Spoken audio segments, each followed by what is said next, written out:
there were other things, such as what kind of authorities should secular authorities have. Oh. Right, go to the hidden blade, because that's what I meant to hit him with.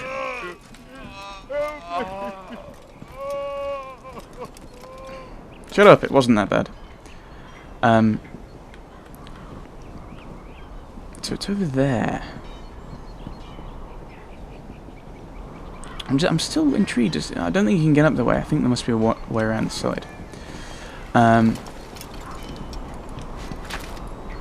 So when it came to secular authority,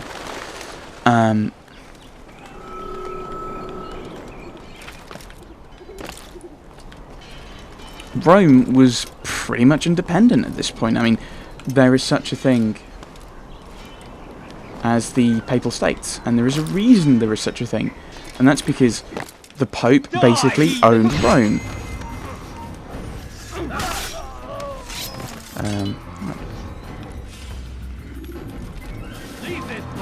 Nope.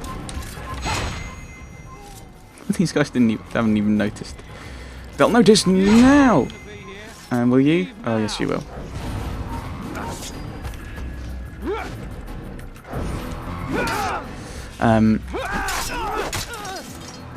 So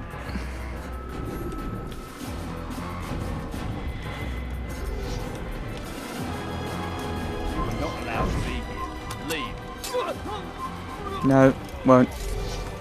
So the Pope in Rome didn't have to worry about emperors, about an emperor's authority, because there was no longer an emperor in Rome.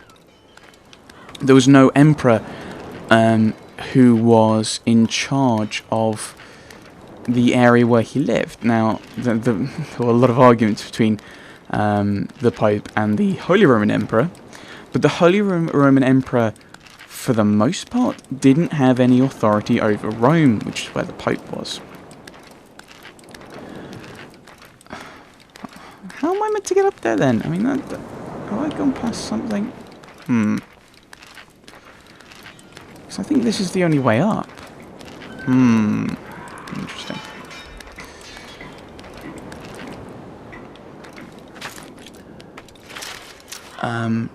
But in Constantinople,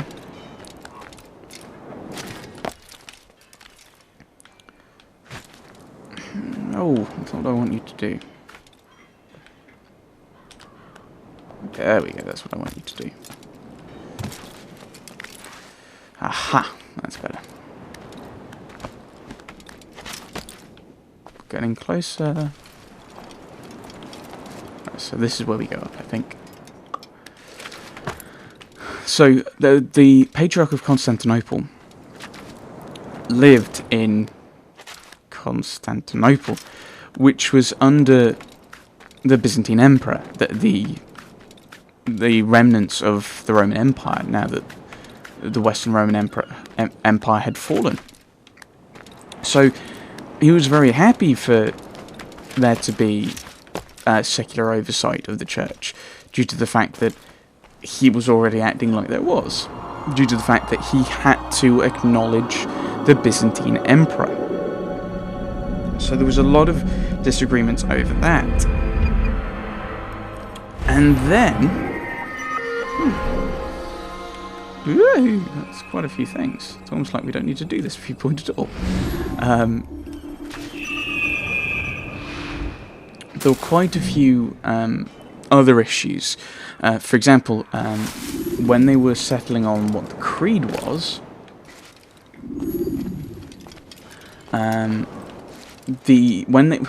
they'd settled it at a council, and the bishops and cardinals and the Pope in Rome added one Latin word to it. You're not supposed to be here.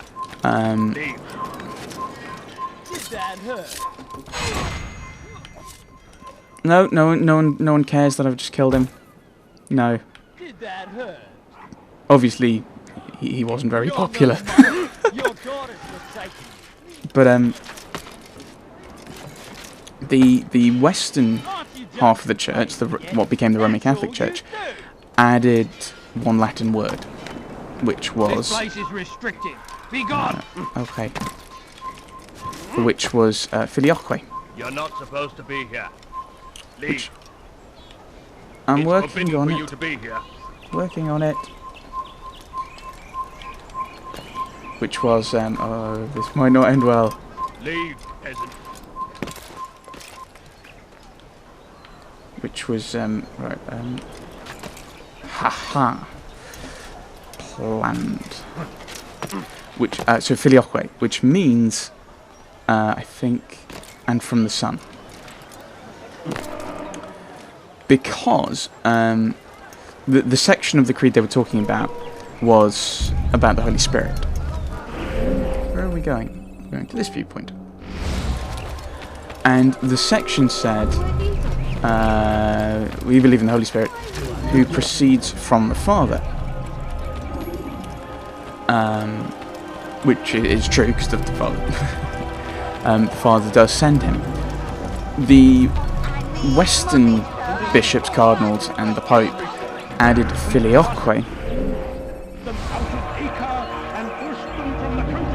up there, right? Added the phrase of filioque, which means and the Son. So it was the Holy Spirit who comes from the Father and the Son. And there are biblical reasons why that's not a bad thing. At the Last Supper, he sends, "I will send." Yes, I do. Yes, I do. See, he's not disagreeing with me. Where he says, "I am. Do not be afraid. Do not be worried. Do not be afraid that I am leaving you, for I will send you a counselor." And that counselor was the Holy Spirit. So it makes sense because Jesus did send the Holy Spirit, according to the Bible. The issue with it was that I'm going to say the Roman cardinals and everyone had agreed to it in Roman councils, to whom the Eastern cardinals, bishops, patriarch couldn't go or wouldn't go to. And what are you doing? And the Roman and to disagree with it, What's that fool doing? I don't know. What are you doing? The Eastern Orthodox flag.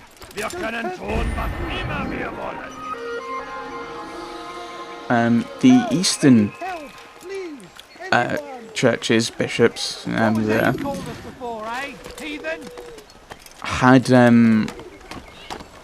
where are you going? Right, going over there. Change of plan. Change of plan, everyone. That's my plan. Planning on going. Whee! I didn't want to do that, but whatever. The Eastern bishops and everyone, they started having their own councils. Good way up. Maybe there. This might be a way up.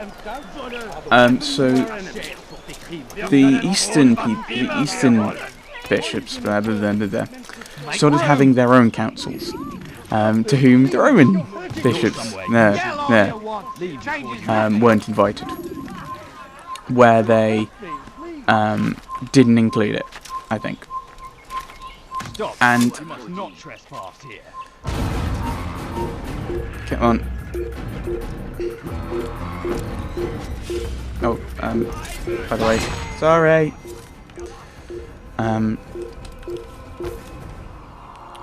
So there was a lot of tension going on, unsurprisingly, and should they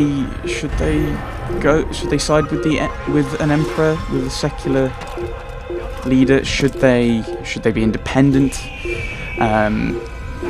How much power should people have? Who had jurisdiction over what? And a lot of political power plays of having councils that were technically for everyone, but only really making it possible for one side or the other to go.